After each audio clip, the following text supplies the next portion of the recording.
people share my life experiences wabo because it comes from a place of love. Basuke befuna ukuthi omunye umuntu oresonatayo nestory athathe lokho abonayo ukuthi kungamsiza akusebenzise empilweni yakhe. Isikhathi esiphila kuso leso, izinto zihamba kalula manje because of the-internet. So when you see something and you resonate with it, you use it. That is how things are. Indlela izinto ezi-orchestrated ngayo i-universe ukuthi i-consciousness yethu iyakhula ngokushesha at a very rapid speed because of i-communication nendlela eyenzeka ngayo kulesi sikhathi esiphila kusona.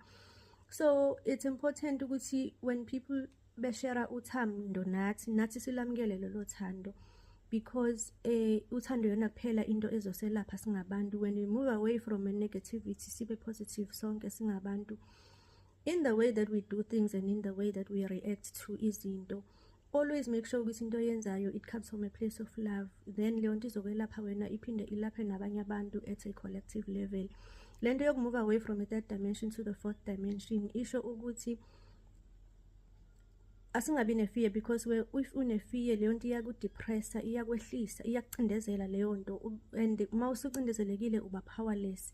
Kanti when you try and be positive about things or open and align your chakras, that is one way yokuthi ukwazi ukuthi uzi-empower so that uzokwazi ukuvula i-heart chakra yakho bese uyakwazi ukuthi ube powerful. Also, you can, if you feel ukuthi that is the route you want to take, also you can cleanse yourself, cleanse i-aura yakho, cleanse nama-ancestors wakho nomsamo wakho, as long as you make sure ukuthi you release ama-spirits after that. Because I mean, at the end of the day, we all need to go back to the source, we all need to go back to God. If abantu abadala bebuya bezokucindezela, it means ukuthi kune-problem ekhona. You just need to cleanse them and release them and send them back to the light, because the reason why they come back is because kusuke kune-blockage somewhere, somehow endleleni yabo. That is another form yokuthi uzi-align, but the choice is yours ukuthi yiphi i-route oyisebenzisayo. As long as you take that information, take it to heart and use it, and make sure ukuthi when you react to ama-situations obhekana nawo awu retaliate nge-anger.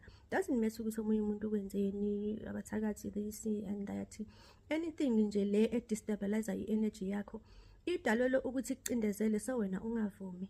Make sure ukuthi you take yourself out of the situation ozibona ukuthi usungene kuyona, kodwa with doing that ube ne-understanding yokuthi I need to shine the light kule problem.